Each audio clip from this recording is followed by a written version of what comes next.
Ladies and gentlemen, the story you are about to see is true. The names have been changed to protect the innocent.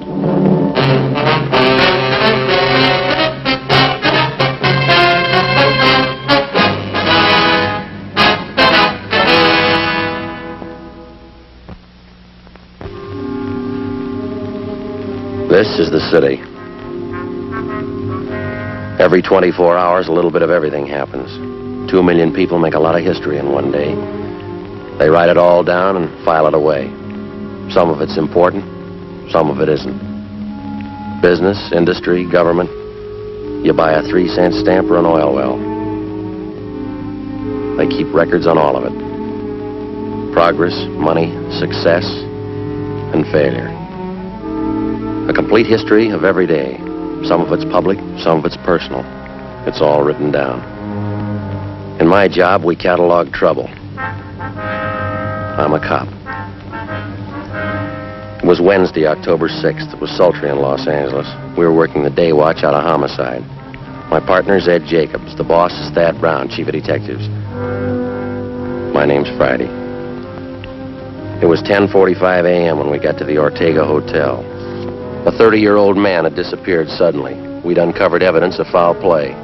The list of suspects was narrowed down to one man, the last person to see the victim alive. We traced the suspect for months. The break finally came. We found him.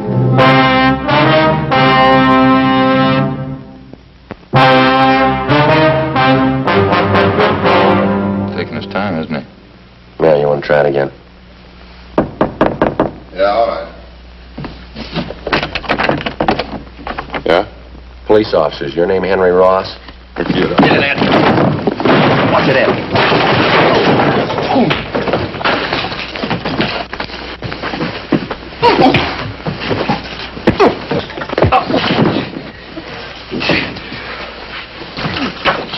Hands behind your back, both of them. Sit down in that chair. What is this? You guys really cops? No fooling, are you cops? I thought you were faking. I showed you my card at the door. Yeah, I thought you were faking, that's the truth. There's a couple of guys out to muss me up, and I thought you were them. Your name Henry Ross? Sure, that's right.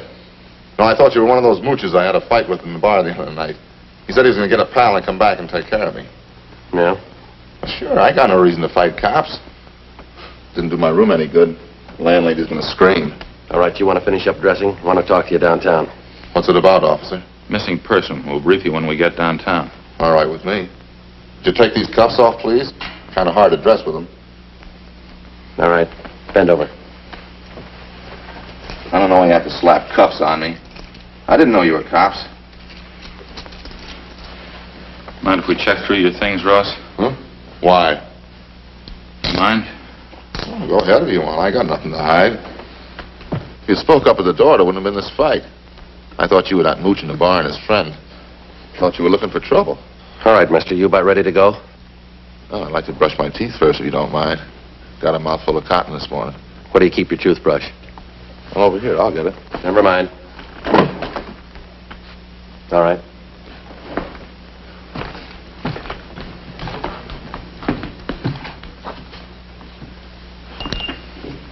Can you turn on the water tap? You can make out. Nothing, Joe. Pretty clean. Of course I'm clean. I'm on some toothpaste. What'd you expect? Anybody can make a mistake. I didn't know you were cops. Henry Ellsworth Ross. That's your full name? Hmm? Yeah, that's right.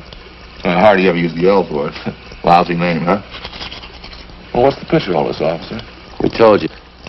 Missing person. We'd like to talk to you about it. Don't think I can help you. Nobody I know's missing. How about Paul Davis? Davis? Yeah, I knew it, Davis. Don't know if his name was Paul, though. Have been gone a long time, this guy, Davis? Yeah, that's right.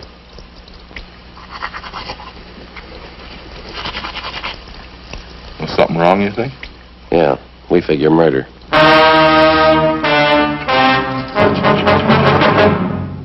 After going over his room thoroughly, we took Henry Ellsworth Ross back to the city hall to the interrogation room. He was a longshoreman by trade.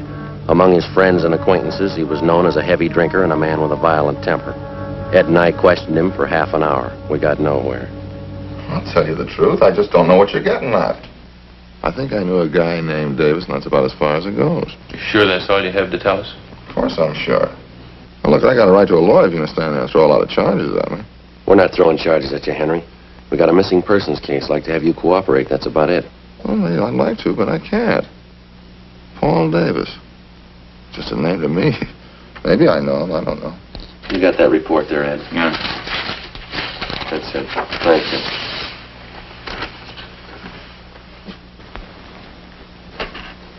According to his wife, Paul Davis left Los Angeles by auto a little over 4 months ago. He was driving up to Oakdale, California to take a job with the dairy company. He never got there. He's been missing ever since. And what's the pitch? Well, all we've been able to find is Davis's car. 36 Ford Coupe. 7 Tom 7972. Was sold a month ago up in Lodi, California, but Davis didn't sell it. A man by the name of Carter signed the pink slip at the time of sale. Henry Carter. Sorry, it doesn't mean anything to me. Well, this Carter made it look like Paul Davis had signed the Ford over to him. We checked it out. Davis's signature was forged. That's all. Supposed to have something to do with me? Did you ever use the name Henry Carter? Of course not. Ross, that's the only name I go by. You never had your name changed? No. You never used an alias? I told you no. Wonder if you'd mind taking a look at this here. Well, what's it got to do with me? That's the pink slip to Paul Davis's car, Henry. Now, these signatures on the back, transfer of ownership, you recognize either one of them? Paul Davis and Henry H. Carter. Well, just names to me. Why, am I supposed to recognize something? Should, yeah. Why? The signatures are both in your handwriting. How about it, Henry? How about what? I don't know what you're talking about. You trying to give me the treatment? What's it all about? We're trying to locate Paul Davis. I'm not even sure I know the guy. Now, look, I think you better level, Henry. Our handwriting man checked both the signatures. It's your writing. Well, maybe better get a new handwriting, man. I never saw that slip, and I never wrote those signatures. Anybody can copy handwriting. I got something else for you here. I'd like to have you check it over, Ross, see if you can identify it.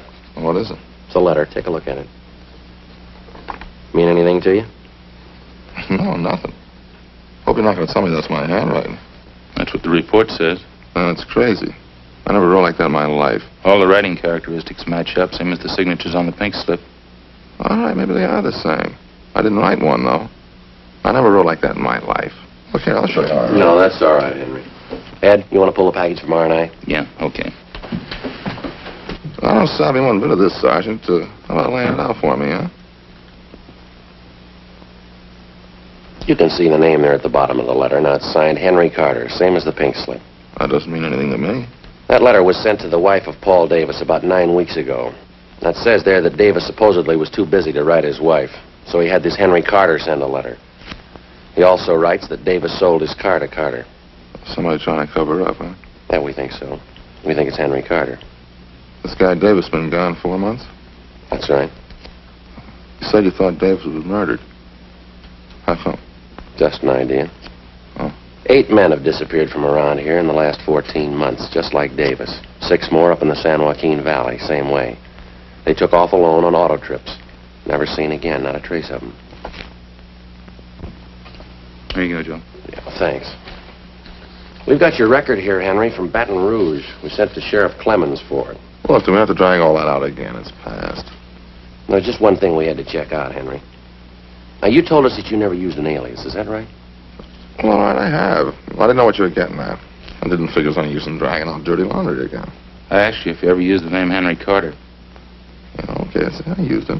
It's a common name. A lot of Henry Carters are around. We only know one who fits your description. Well, I'm clean, you know that. Smoke, Henry? No. Joe? Thanks. Yeah, let me have one, huh? Sure.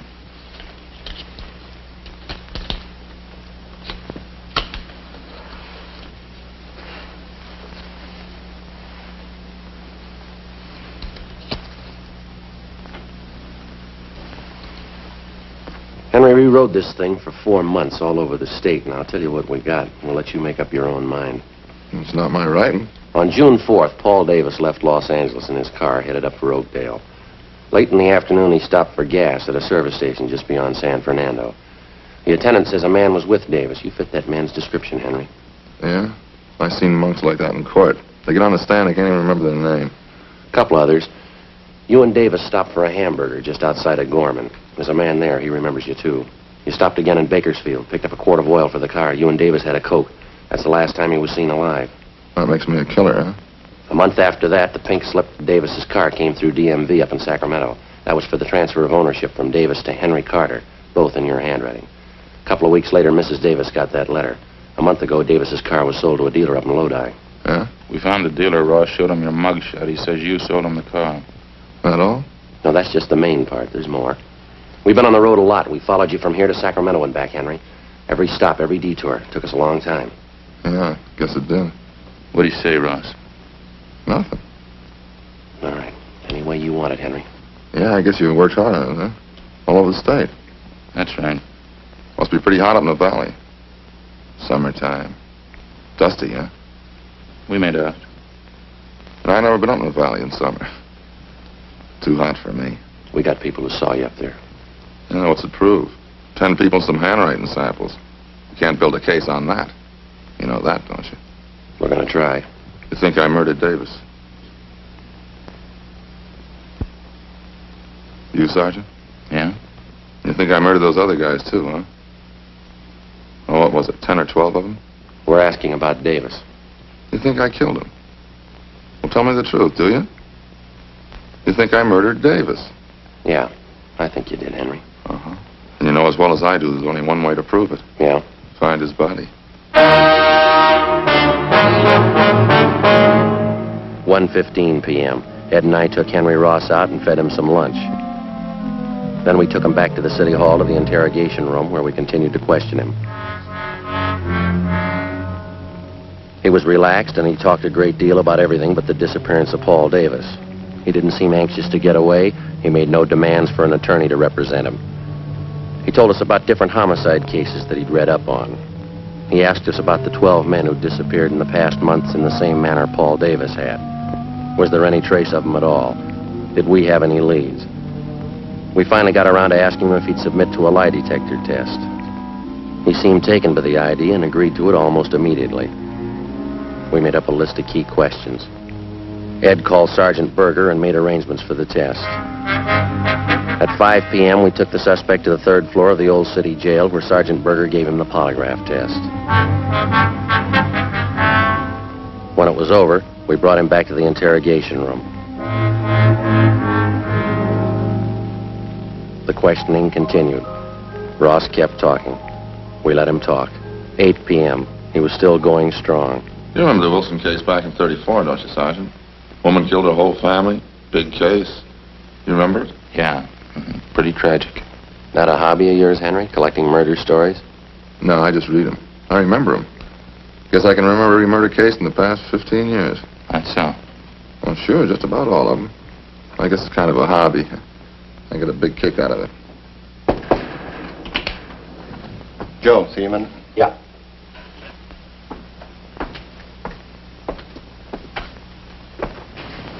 Berger over in the polygraph room just called. What'd he say? They found 16 positive reactions on Ross. Thanks, Bates.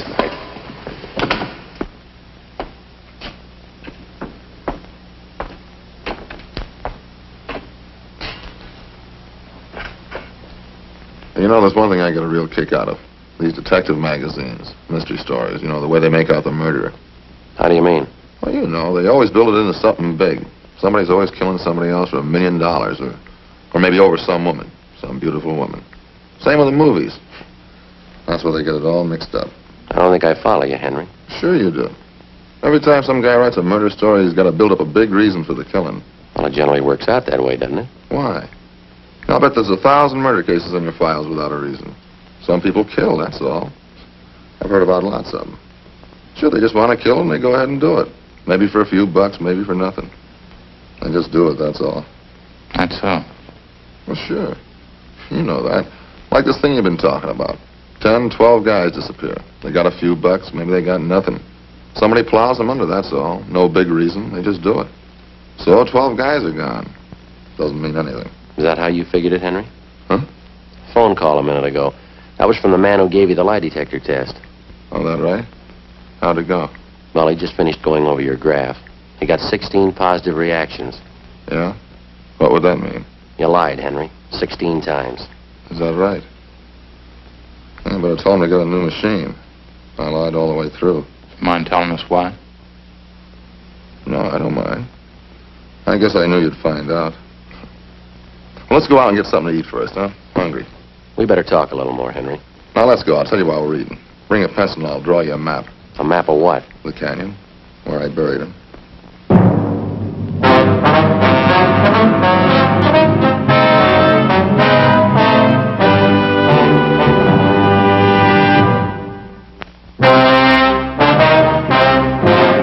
Ed and I took Henry Ross out to get him something to eat. At his request, we went to Helga's health shop. It was almost closing time. Ross got himself a salad, molasses bread, yogurt, a vegetable burger, and some grape juice. Ed and I settled for a Swiss cheese sandwich and some grape juice. Vegetable burger and beets, huh? Sure smells great. Yeah, I can't take those beets too well. They repeat on me. Not me. I can eat anything. Salt and pepper? Yeah, thanks.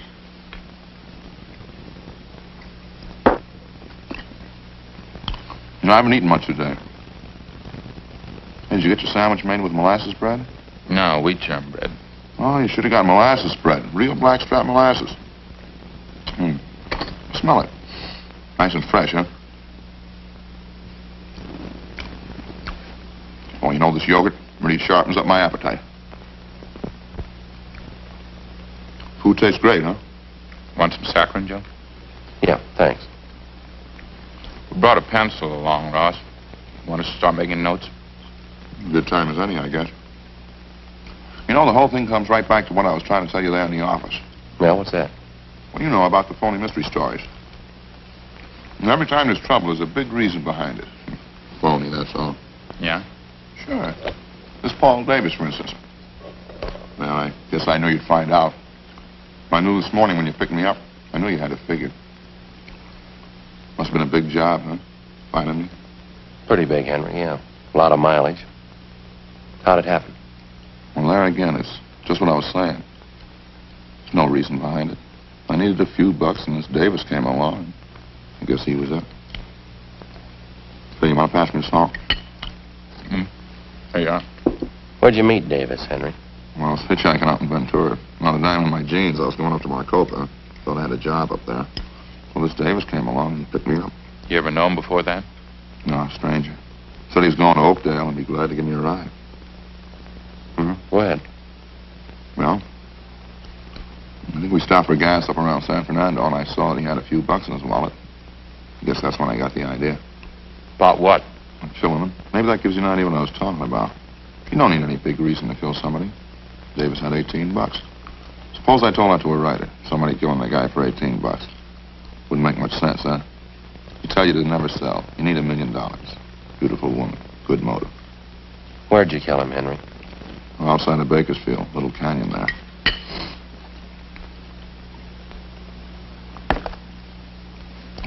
And picked up a fifth of sherry in Bakersfield, and I got Davis to drink some on the way. Say, would you pass the salt again? Yeah. Here you are. Lettuce is no good without a lot of salt. How'd you kill Davis, Henry? Funny thing. He drank some of the wine and got a little sleepy. That was just outside of Bakersfield, and it was dark by that time. Spotted this little canyon, and I figured it was as good a place as any. Yeah? Well, I got him to pull off the road, and we had a few more drinks, and I spotted this little shack out there, out in the middle of nowhere. Exactly where was this, Henry? Well, I can show you. Maybe 2 miles north of Bakersfield. We got to the shack and finished the wine, and then we went to sleep. Both of you? Mm-hmm. That's where the funny part comes in. Well, I guess I killed Davis, all right, but I didn't mean it. Oh, get a whiff of that, will you? I think those monks would figure out some other time to clean up except when people are eating. They'll be through in a minute. How do you mean, Henry, you didn't mean to kill him? You already told us you had the idea. Sure, I had the idea. Well, let me explain it, then. Well, we both went to sleep in this shack, Davis and me. Guess that must have been about 9 o'clock that night. Just don't know what it was. Maybe the wine, I guess, and I started having nightmares. Huh? Yeah. Larry, this part sounds like a story, but it's the truth. I had all these dreams. I woke up, but they were still there. What's that? All the faces. That's all I could see. The air was full of faces. I guess I was really still asleep. Yeah, go ahead. Well, I picked up a 2x4 and started swinging at them. Faces. Funny thing, I knew every one of those faces. How do you mean? People I killed. There's only a dozen of them, really, but it seemed like there were hundreds of them. All around in the air. Grabbed a 2x4 and started swinging. I was cold and I was sweating at the same time. I kept swinging. Then I saw Davis. Swung hard. Kept swinging. He didn't even make a sound. Eyes closed. Kept swinging in his head. When I came to, there he was, lying on the floor. Seemed to take those other faces away. They didn't bother me after I killed Davis. What'd you do with him, Henry? Oh, I pulled him outside the shack, dug a hole, and buried him. Burned his clothes, took his car and money, and drove off. I'll show you if you like. Where I buried him, I mean. How about those other men, Ross? These faces you saw. Yeah, I wonder if I can get some more of that juice. Sure looks good. Oh, sure. Here, take mine. I haven't touched it. What about it, Ross, the other men? Well, I don't recall them too well. It's what you said in the office. 10 or 12 of them. A couple in Sacramento and the others down through the valley. Like I say, no big reason for killing any of them. Just happened that way, that's all. What'd you do with them, you remember? In general, yeah. There's one of them, though, that stands out. A guy by the name of Slattery. Some kind of salesman. A real crybaby. Where'd this happen? Only he picked me up in his car outside of Chowchilla. It was nighttime and he was feeling pretty good.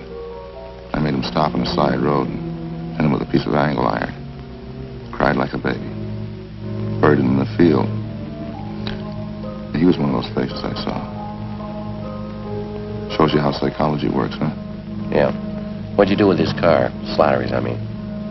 I drove it down to Mexico and sold it there. Guess that's what I should have done with Davis's car, huh? Those killings of yours, Henry. You got any more you want to tell us about? I told you already.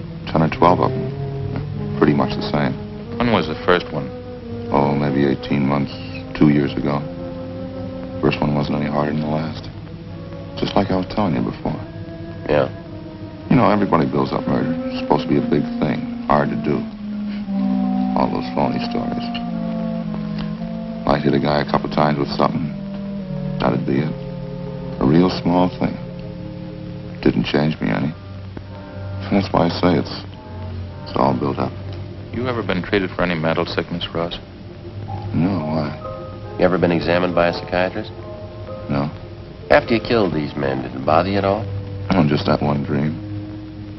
The time I was with Davis. That's about it. Sure a good meal, Sergeant. Thanks a lot. Yeah, okay. Ready? Let's go.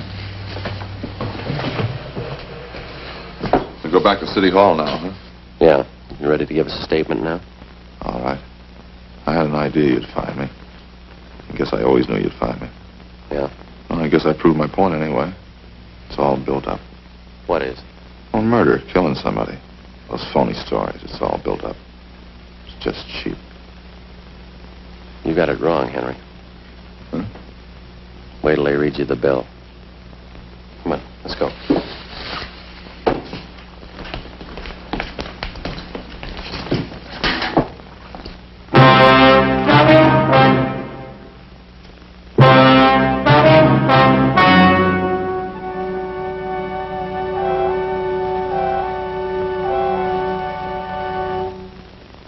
On January 7th, trial was held in Superior Court, Department 86, City and County of Los Angeles, State of California.